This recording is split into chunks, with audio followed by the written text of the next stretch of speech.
লক্ষ্মীনাথ বেজবৰুৱা উদ্যান ক্ষেত্ৰত আমি 2021 বৰ্ষৰ পৰা সদৌ শিৱসাগৰ জিলা ছাত্ৰ সন্থা আৰু শিৱসাগৰ আঞ্চলিক ছাত্ৰ সন্থাৰ সহযোগত লক্ষ্মী পূৰ্ণিমাৰ তিথিৰ দিনাখন সংগতি ৰাখি আমি ৰসৰাজ লক্ষ্মীনাথ বেজবৰুৱাৰ ৰূপজা দিন আয়োজন কৰি আমাৰ মাত্ৰ লক্ষ্য এটাই যে সদৌ অসম ছাত্ৰ সন্থাই বা সদৌ শিৱসাগৰ জিলা ছাত্ৰ সন্থাই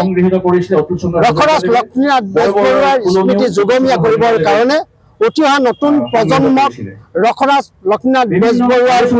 কৰ্মজীৱনীৰ ওপৰত আলোকপাত কৰিব পৰাকৈ উঠি অহা নতুন প্ৰজন্মক ৰসৰাজ লক্ষ্মীনাথ বেজবৰুৱাৰ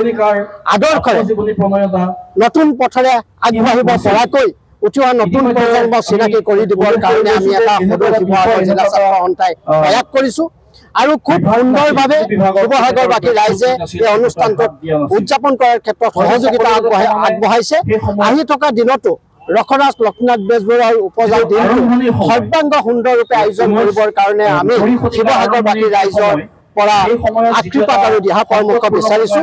আৰু ৰসৰাজ লক্ষ্মীনাথ বেজবৰুৱাৰ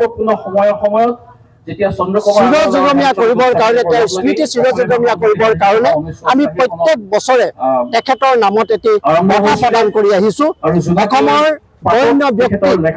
এই ৰসৰাজ লক্ষ্মীনাথ বেজবৰুৱাৰ নামে নামকৰণ কৰা বঁটা প্ৰদান কৰো এইবাৰো আমি এগৰাকী বৈষ্ণৱ ধৰ্মৰ সাধক অব্যাহত ৰাখিলে আৰু গুৰুজনাৰ একনিষ্ঠ সাধক আউনীআটী সত্ৰৰ সন্মানীয় সত্ৰাধিকাৰ আমাৰ আটাইৰে সন্মানৰ সত্ৰাধিকাৰ প্ৰভু ডক্টৰ পীতাম্বৰ দেৱ গোস্বামী এইবাৰ ৰসৰাজ লক্ষ্মীনাথ বেজবৰুৱাৰ বঁটা প্ৰদান কৰা হ'ব আৰু এই বঁটা প্ৰদান কাৰ্যসূচীত অনুষ্ঠানটোত উপস্থিত থাকিব আমাৰ সদৌ অসম ছাত্ৰ সন্থাৰ সন্মানীয় সাধাৰণ সম্পাদক আৰু আহি থকা দিনতো এই ৰসৰাজ লক্ষ্মীনাথ বেজবৰুৱা ডাঙৰীয়া আমি চিৰযুগমীয়া কৰিবৰ কাৰণে সদৌ শিৱসাগৰ জিলা ছাত্ৰ সন্থা আহি থকা দিনতো আমি নতুন নতুন কাৰ্যপন্থা হাতত ল'বৰ কাৰণে আমি বিভিন্ন পৰিকল্পনা প্ৰস্তুত কৰিছো আৰু শিৱসাগৰবাসী ৰাইজৰ